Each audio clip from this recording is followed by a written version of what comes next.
Hello aspirants, I hope all of you are in good health and doing absolutely fine. On behalf of Eden IS, I welcome you all to this discussion video on General Studies paper of Civil Services Preliminary Examination 2024. This video is helpful for all the aspirants who have attempted this year's prelims and also for those who are currently preparing and are planning to take the examination in successive years. Friends, the examination is done, and I hope that you have performed to the best of your abilities. In this video, we will try to take a look at the question paper of General Studies, and we will try to understand how the paper was. We will try to understand from which section how many questions were asked, how these questions were, and on a scale of difficulty where we can place these questions. So without further ado, let's get started. But before going into a particular section, it would be helpful for us to take a look at the number of questions related to a particular section in this year's question paper. And let's try to compare that with some of the previous years for a point of reference. So if we take a look at Indian history, art and culture, this year the number of questions were 9, whereas in 2023, 13 questions were asked from this section. Indian Polity and IR saw a slight increase from 14 to 17 questions this year. Geography was a big surprise. In 2023, there were only 9 questions from geography, but this year, the number of questions were 18. Environment and ecology dropped from 21 to 70. Indian economy and development rose from 14 to 18.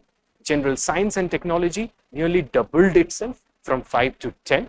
Current affairs saw a big drop from 24 to 11. So friends, if we rate this paper on a scale of difficulty, I would say that this paper was easy to moderate. Some of the questions can be called as difficult questions or they can be called as tricky, but more or less the paper was doable, and any aspirant who has prepared well might have done well in this question paper. Before we look into a particular section, let me just tell you that I am coming up with my Ethics Foundation course and essay module. My ethics batch starts from 8th of July and the essay module commences from 13th of July. So friends, now let us start the discussion, and we will start this discussion with Indian polity and Constitution. Nearly 17 questions were asked from Indian polity and Constitution. And if we take a look at these questions were easy to moderate. Although some of the questions were tricky, but they were doable. Overall, I feel that aspirants have done well in this section. So let's start by looking at the questions of this section. The first question was, with reference to the Speaker of the Lok Sabha, consider the following statements. While any resolution for the removal of the Speaker of the Lok Sabha is under consideration. The first statement says, he or she shall not preside. Second, he or she shall not have the right to speak. Third, he or she shall not be entitled to vote on the resolution in the first instance. Which of the statements given above are correct? 1 only, 1 and 2 only, 2 and 3 only, 1, 2 and 3. Now friends, this was a direct question related to the removal of the Speaker from his office. We know that the Speaker is the presiding officer of the popular chamber. When a resolution is under consideration which seeks to remove the Speaker from his office, the Speaker does not preside the sitting that considers that resolution. In simple words, whenever a sitting is conducted which seeks to remove the Speaker from his office, the Speaker does not chair that sitting. Second statement says that she shall not have the right to speak. Now this goes against the principle of natural justice, which says that everybody has the right to be heard. So when the resolution seeks to remove the Speaker from his office, the Speaker has the right to speak and defend himself against the charges that are leveled against him. The third statement says, he/she shall not be entitled to vote on the resolution in the first instance. Now see, friends, the speaker generally has a casting vote. A casting vote means that whenever there is equality of votes on a particular issue and there is a tie, the speaker's vote acts as the tiebreaker.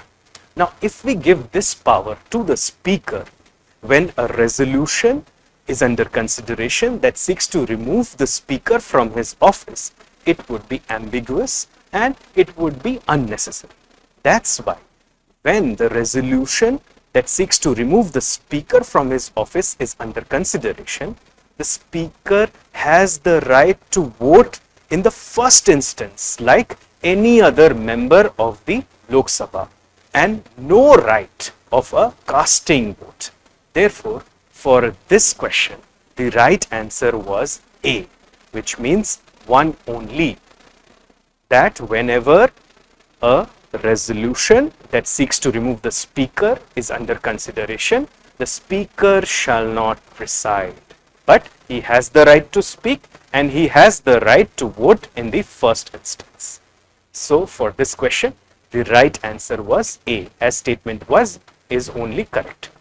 Article 94 Clause C and Rule 179 of the Rules of Procedure and Conduct of Business in Lok Sabha clearly highlights that the speaker shall not preside over the house when the resolution that seeks to remove the speaker from his office is under consideration. Let's take a look at the next question. With reference to the Indian Parliament, consider the following statements. A bill pending in the Lok Sabha lapses on its dissolution. A bill passed by the Lok Sabha and pending in the Rajya Sabha lapses on the dissolution of the Lok Sabha. Third, a bill in regard to which the President of India notified his/her intention to summon the houses to a joint sitting lapses on the dissolution of the Lok Sabha. Which of the statements given above are correct? 1 only, 1 and 2, 2 and 3, 3 only. Now again, my dear friends, if you take a look at this question, a straightforward question. Anybody who has prepared polity well will be able to attempt this question. This question deals with the dissolution of the Lok Sabha and what happens on such dissolution. The first statement says, a bill pending in the Lok Sabha lapses on its dissolution. Well, that's true. All the bills which are pending before the Lok Sabha on the date of dissolution lapse. So the first statement is correct. Second, a bill passed by the Lok Sabha and pending in the Rajya Sabha lapses on the dissolution of Lok Sabha. Logically thinking, this also is correct, because suppose the bill that has been transmitted to the Rajya Sabha by the Lok Sabha, if Rajya Sabha amends those bill or amend that bill, then that bill will fly back to Lok Sabha and Lok Sabha will take a look at the amendment. If there is a disagreement, there will be a joint sitting. But if suppose there is no Lok Sabha, then such a kind of joint sitting will not be a possibility, and that would be a violation of one of the basic rights available to the houses in the Constitution. Third, a bill in regard to which the President of India notified his/her intention to summon a joint sitting lapses on the dissolution of Lok Sabha. If the President has highlighted his intention to summon the joint sitting before the Lok Sabha has been dissolved, then such a joint sitting takes place irrespective of the dissolution of Lok Sabha. So, for this question, the right answer was B, which means 1 and 2 only. A bill pending in the Lok Sabha lapses on the dissolution of Lok Sabha, correct. A bill passed by the Lok Sabha and pending in the Rajya Sabha lapses on the dissolution of the Lok Sabha. This is also correct. But joint sitting summoned by the President prior to the date of dissolution of Lok Sabha remains unaffected, notwithstanding the dissolution of Lok Sabha. So, for this question, the right answer was B. Let's move to the next one. With reference to the Parliament of India, consider the following statements. prorogation of a house by the President of India does not require the advice of the Council of Ministers. Second statement, prorogation of a house is generally done after the house is adjourned sine die, but there is no bar to the President of India prorogating the house which is in session. Third, dissolution of the Lok Sabha is done by the President of India who, save in exceptional circumstances, does so on the advice of the Council of Ministers. Which of the statements given above are correct? 1 only, 1 and 2, 2 and 3, 3 only. Prorogation refers to the ending of a session. Now, we all know that all sessions of the Parliament are summoned by the President. President has the power to summon and prorogue both the houses and dissolve the lower house. So, prorogation of a house by the President does require the advice of the Council of Ministers, because Article 74 of the Indian Constitution clearly highlights that the President shall act in accordance with the aid and advice tendered to him by his Council of Ministers. So, statement 1 becomes incorrect. Statement 2 is correct. Generally, prorogation is done when the House is adjourned sine die. However, the President is free to prorogue the House even when the House is not adjourned sine die. Adjournment sine die means that the presiding officer of the House, be it the Speaker or the Chairman, has decided that the House has stopped its sitting and has not declared the next time when the House will reassemble. So, the second statement is correct. When we look at the third statement, dissolution of Lok Sabha is done by the President of India who, save in exceptional circumstances, do so on the advice of the Council of Ministers. This statement is also correct. Article 85, Clause 2, Sub-Clause B of the Constitution states that Lok Sabha shall be dissolved by the President. This action is generally taken on the advice of the Council of Ministers, reflecting the practice in parliamentary democracy. However, in exceptional circumstances such as political crisis or when a no confidence motion is passed by the House, the President may act without such advice. We know that the Indian President, unlike some of the other presidents in some other democracies, do not enjoy any absolute discretion, but he does enjoy some situational discretion, and this is one of such instances. So, statement 3 is also correct. Therefore, for this question, the right answer was C, which means 2 and 3 only. The first statement is wrong. Prorogation of a House by the President of India does require the advice of the Council of Ministers. If no such requirement is mandated, then the President may behave like a dictator and may even go against the democratic spirit of the Constitution. Let's move forward. Let's try to take a look at the next question. A writ of prohibition is an order issued by the Supreme Court or High Courts to, well, we all know that Supreme Court has various kind of jurisdiction, and one such jurisdiction is the writ jurisdiction. Under writ jurisdiction, the Supreme Court issues writs. Writs are nothing but judicial instruments. They are in the nature of habeas corpus, mandamus, prohibition, certiorari, and quo warranto. So, this question related to prohibition. Prohibition is a writ which is issued by a superior court against an inferior court when the inferior court has assumed jurisdiction which is beyond its constitutional limitation.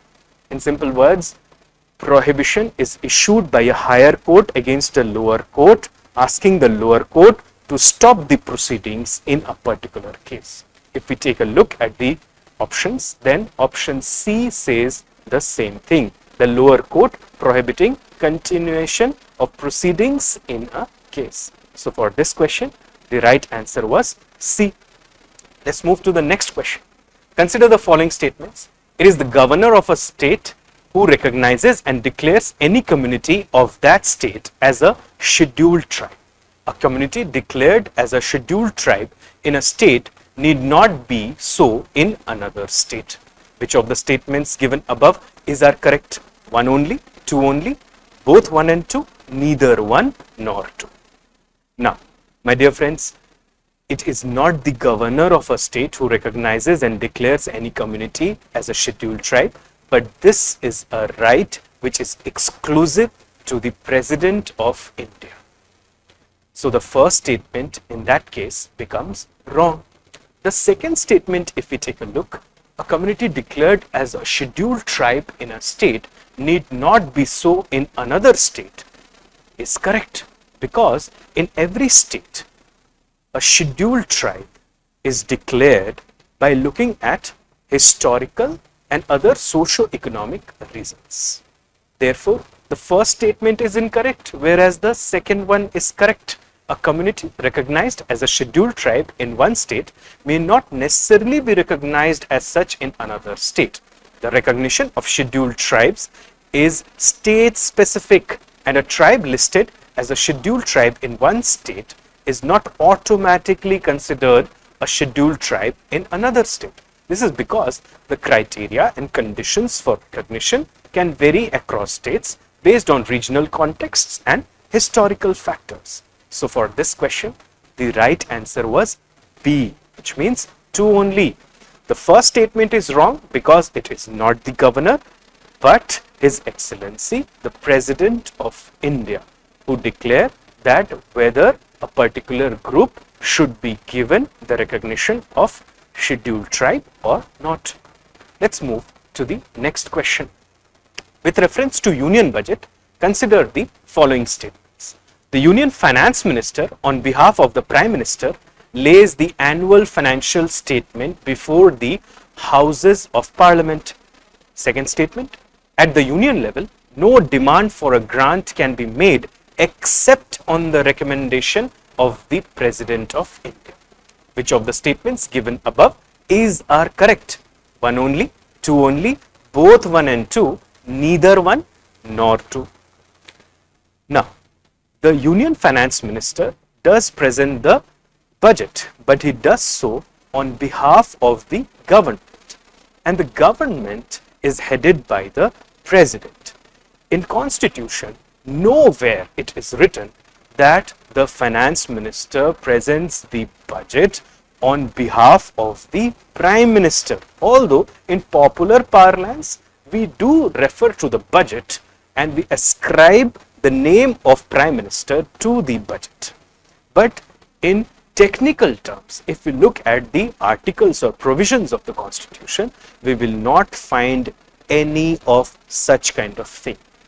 The Finance Minister presents the budget on behalf of the government, and the government is technically headed by the President, although we know that the Prime Minister enjoy the real powers. The nominal powers are enjoyed by the President. So the first statement therefore becomes wrong. When we look at the second statement, at the Union level, no demand for a grant can be made except on the recommendations of the President of India. We know in the budget there are two kinds of expenditures. First, expenditure charged on the consolidated fund of India, that is non-votable, and the second one is expenditure from the consolidated fund of India. Any such expenditure is possible only through an appropriation act, and an appropriation act is passed in the parliament like a money bill. Before entries are made in the appropriation act, it is necessary to present demand for grants. By the way, my dear friends, demand for grants can be presented only in the Lok Sabha, because in money matters, Lok Sabha matters, and Lok Sabha enjoys extraordinary powers in case of money matters. Therefore, no demand for grant can be placed in Rajya Sabha. It has to be placed in Lok Sabha. The second condition for demand for grants is that no proposal for a demand for grant can be made without the recommendation of the President of India.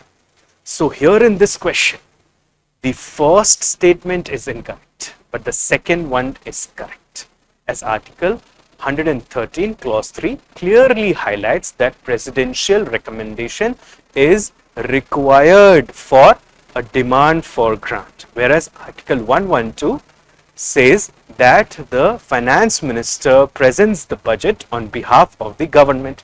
So for this question, the right answer is B. It means 2. Let's move to the next one. How many delimitation commissions have been constituted by the government of India till December 2023? Now, this was a straightforward factual question. If you know it, you will attempt it. If you are not aware about it, then you might have struggled. Well, what is a delimitation commission? A delimitation commission is actually a commission which gives the recommendation. On the basis of that, delimitation acts are passed. On the basis of delimitation acts, electoral constituencies are created, and these constituencies are mostly created by looking at census figures. Okay, these constituencies are then used for returning candidates to the popular house, both at the union level as well as at the state level. In simple words, delimitation commission helps in creating the delimitation acts. The delimitation acts create the electoral constituencies which are used for the election of members to the Lok Sabha and the state legislative assembly. So this question asks, how many delimitation commissions have been constituted by the government till December 2023? The right answer was 4. The first one was done in 1952, second one in 1963, third one in 1973, and the fourth one in 2002. So the right answer for this question was 4. Let's take a look at the next question. The 71st Constitution Amendment Act 1992 amends the 8th schedule to the Constitution to include which of the following languages? The options were Konkani, Manipuri, Nepali, Maithili. Select the correct answer using the code given below. The options were 1, 2 and 3, 1, 2 and 4, 1, 3 and 4, 2, 3 and 4. Now again, this was more or less something that tested your memory rather than your rationality or logic. The 8th schedule of the Indian Constitution contains all the languages which are known as Indian languages. In fact, in the civil services main examination, there is a paper on Indian language, and only those languages can be picked which are included in the 8th schedule to the Indian Constitution. As far as 71st Amendment was concerned, it included Konkani, Nepali and Methi, which is another name for Manipuri. So the right answer was A. Maithili was not an inclusion under 71st Amendment Act 1992. The right answer for this was A. 1, 2 and 3. It means Konkani, Manipuri and Nepal. Maithili was not included through this amendment. Let's move to the next question. Which of the following statements are correct about the Constitution? Powers of municipalities are given in Part 9A of the Constitution. Emergency provisions are given in Part 18 of the Constitution, and provisions related to the amendment of the Constitution are given in Part 20 of the Constitution. Select the answer using the code given below. 1 and 2 only, 2 and 3 only, 1 and 3 only, 1, 2 and 3. Again, a straightforward question related to which part deals with what. Yes, Part 9A deals with municipalities, Part 18 deals with emergencies, and Part 20 deals with amendment of the Constitution, the procedure for which is mentioned under Article 368. So the right answer for this question was D, it means all the statements are correct. Let's move to the next one. Which one of the following statements is correct as per the Constitution of India? Interstate trade and commerce is a state subject under the state list. Interstate migration is a state subject under the state list. Interstate quarantine is a union subject under the union list. And corporation tax is a state subject under the state list. This question tests your knowledge about the three lists of the legislation. These lists are mostly included in the 7th schedule of the Constitution. There are three lists specifically: union list, state list, and concurrent list. Subjects included in the union lists, only the parliament can legislate. Those in state list, only state legislature can, and those in concurrent list can be legislated by both the union as well as the states. Well, interstate trade and commerce is actually a part of the concurrent list. Interstate migration is a union subject, interstate quarantine is a union subject, and corporation tax is also a union subject. When we look at the options, option C appears to be the only option which is mentioned in the correct. So interstate quarantine is a union subject, interstate migration also a union subject, whereas in the question it says state subject. Corporation tax is a union subject, it's given in the question as state subject, whereas option A says interstate trade and commerce is a state subject, which is a concurrent subject. So the right answer for this question was C, interstate quarantine is a union subject under the union list. Let's move to the next question. Under which of the following articles of the Constitution of India has the Supreme Court of India placed the right to privacy? I feel that if you have done the previous year's question papers properly, this question might have brought a smile on your face, because I don't know for how many years now UPSC has successively asked this question. In Justice K.S. Puttaswamy versus Union of India case, the Supreme Court highlighted that Article 21 of the Indian Constitution, which deals with right to life and personal liberty, also incorporates within its ambit the right to privacy. Right to privacy today is a basic, fundamental right, inalienable right. All citizens enjoy that right. Okay. So the right answer was D. Let's move to the next question. Which of the following statements about the ethics committee in the Lok Sabha are correct? First statement says, initially it was an ad hoc committee. Second, only a member of the Lok Sabha can make a complaint relating to unethical conduct of a member of the Lok Sabha. Third, this committee cannot take up any matter which is sub judice. Now this question had an element of fact.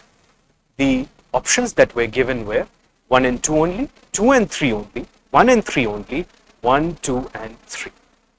Now, if we take a look at the statements, you will see that the second statement does not appear logical, because ethics is something that should pervade, that should percolate, and we cannot keep the consideration of ethics in silos or in steel frame chambers. Whereas the second statement says only a member of Lok Sabha can make a complaint relating to unethical conduct of a member of the Lok Sabha. It clearly shuns out the right of others to ask ethical questions to any particular member of the Lok Sabha, especially those who are not members of Lok Sabha. And that would destroy the democratic spirit and will also devalue accountability on the part of the members of the Lok Sabha. So the second statement cannot be correct. This question could have been solved by applying this logic and by using the elimination technique. You see that all the options apart from C has second as an option, or the second statement as an option. Therefore, the right answer for this one becomes C. if we look at the explanation, statement 1 is correct. In case of Lok Sabha, a study group of the House Committee of Privileges in 1997 recommended the constitution of an ethics committee, but it could not be taken up by Lok Sabha. The Committee of Privileges finally recommended the constitution of an ethics committee during the 13th Lok Sabha. The late Speaker Bal Yogi constituted an ad hoc ethics committee in 2000, which became a permanent part of the House only in 2015. Statement 2 is incorrect, and I have already extended the logic behind that. Statement 3 is again correct. The ethics committee generally avoids taking up matters that are sub judice. Even if you are not aware about the first statement and the third statement, which were more or less factual in nature, the second statement required a logical interpretation from your side. And if you have done that properly in the hall and used the elimination technique, then you could have easily got the answer, which was C in this case. Let's move to the next question. As per Article 368 of the Constitution of India, the Parliament may amend any provision of the Constitution by way of addition, variation, repeal. The options were 1 and 2 only, 2 and 3 only, 1 and 3 only, 1, 2 and 3. Well, amendment of a provision of the Constitution means what? It means that you can either add new articles or you can add words to an existing article, clauses or sub-clauses in a particular part, etc. So, addition is correct. Variation means you can change the nature of the text of the article. That is also possible through an amendment. And repeal means simply deleting a particular article or a part of it, or a clause or sub-clause. So, all three things can be done through an amendment. Only thing is that you have to follow the procedure prescribed under Article 368, and you should not violate the basic structure of the Constitution. So, for this question, the right answer was D. Everything could be done. Let's move to the next one. Which of the following statements are correct in respect to money bill? Article 109 mentions the special procedure in respect of money bills. A money bill shall not be introduced in the Council of States. The Rajya Sabha can either approve the bill or suggest changes, but cannot reject it. Fourth, amendments to a money bill suggested by the Rajya Sabha have to be accepted by the Lok Sabha.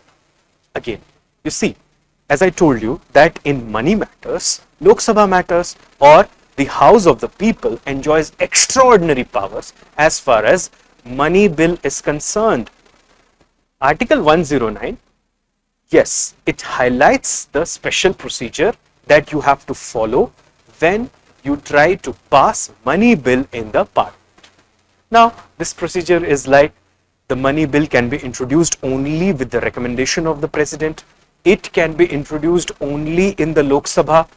The Rajya Sabha cannot amend the money bill, nor can it reject the money bill. It can only suggest recommendations on the money bill, but those recommendations regarding amendments are not binding on the Lok Sabha, because in money matters, Lok Sabha matters.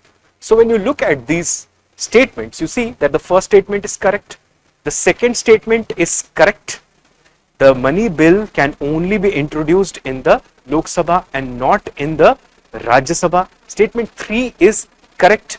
When a money bill is passed by the Lok Sabha, it is transmitted to the Rajya Sabha for its recommendations. The Rajya Sabha must return the bill within 14 days, either with its recommendations or without any recommendations.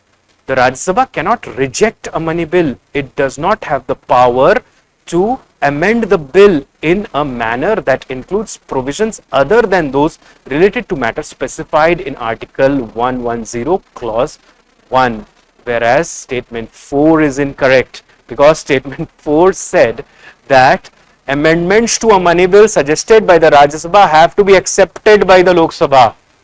That is not true. Okay, the amendments suggested by Rajya Sabha are not binding on the Lok Sabha. First, Rajya Sabha cannot amend the bill. It can only give recommendations on the money bill, but such recommendations are also not binding on the Lok Sabha. So the right answer for this question was C. It means 1, 2 and 3. The fourth statement was incorrect. Let's move to the next question. The Northeast Council was established by the Northeast Council Act 1971. Subsequent to the announcement of NEC Act in 2002, the council comprises which of the following members? The governor of the constituent state, chief minister of the constituent state, 3 members to be nominated by the President of India, the Home Minister of India. The options were 1, 2 and 3 only, 1, 3 and 4 only, 2 and 4 only, 1, 2, 3 and 4. Well, the Northeast Council is not a constitutional body, but it was created under the Northeastern Council Act 1971. It is created mostly with the intention to create a kind of bonhomie and cooperation between all the 8 northeastern states. So when we look at this question, all these statements are correct. Northeast Council is under the administrative purview of Ministry of Development of Northeast Region. Home Minister is the ex officio chairman of the NEC.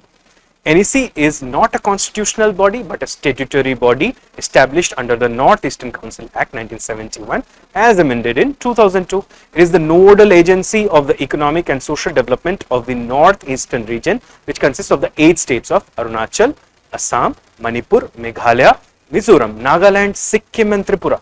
The council comprises governors and chief ministers of constituent states and 3 members nominated by the president. So there was an element of fact in this question, but if you have prepared your polity well, this question was not very difficult. Okay, a straightforward question, a question which can be expected in the question paper.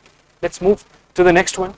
Who was the provisional president of the Constituent Assembly before Dr. Rajendra Prasad took over? It's a straightforward question, a factual question again. See, the Constituent Assembly, obviously we know it was created to create the Constitution, and the Constituent Assembly was like the super parliament. So the super parliament should have a presiding officer. Obviously, Dr. Rajendra Prasad, he was the presiding officer of the Constituent Assembly, but like we have the tradition of appointing Speaker pro tem before the Speaker assumes his office. Similarly, before Dr. Rajendra Prasad was elevated to that position, Dr. Sachidananda Sinha acted as the provisional president of the Constituent Assembly. So the right answer for this question was option D. So that was the polity section, my dear friends, a section which was easy to handle, or you can say relatively easy to handle. Those who have performed well in this section, I feel their chances are bright now in the examination. Let's pick the next section, which is geography.